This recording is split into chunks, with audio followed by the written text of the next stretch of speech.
ભરૂચના ઝનોર નજીક નર્મદા નદી કિનારે એક સાથે 2 મગર જોવા મળ્યા છે. વિડીયો વાયરલ થતાં માછીમારોમાં ભય ફેલાયો હતો. વન વિભાગને કાર્યવાહીની માંગ કરાઈ છે, જેના કારણે સમગ્ર વિસ્તારમાં ચકચાર મચી ગઈ છે.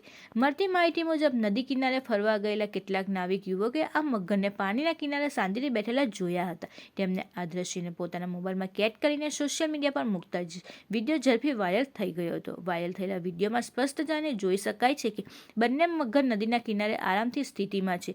બોટના અવાજથી તેઓ નદીમાં ઉતરી જાય છે. આ ઘટનાને કારણે સ્થાનિક લોકોમાં ભય અને આશ્ચર્ય ફેલાયું હતું. ખાસ કરીને નદીમાં રોજિંદી માછીમારી કરતા માછીમારો માટે આ ચિંતાનો વિષય બન્યો છે. મગરોની હાજરીને કારણે માછીમારો નદીમાં ઉતરતા પહેલા સાવચેતી રાખી રહ્યા છે, જ્યારે કેટલાક માછીમારોએ હાલ પૂરતું નદીમાં જવાનું ટાળ્યું છે. ગ્રામજનોનો પણ ભયનો માહોલ સર્જાયો છે, કારણ કે મગરો કિનારા નજીક જોવા મળતા માનવી પર હુમલો કરવાની શક્યતા અંગે ચિંતા વ્યક્ત થઈ રહી છે. સ્થાનિકોએ તાત્કાલિક વન વિભાગને જાણ કરી મગરોને સલામત રીતે દૂર ખસેડવા અથવા યોગ્ય કાર્યવાહી કરવાની માંગ કરી છે.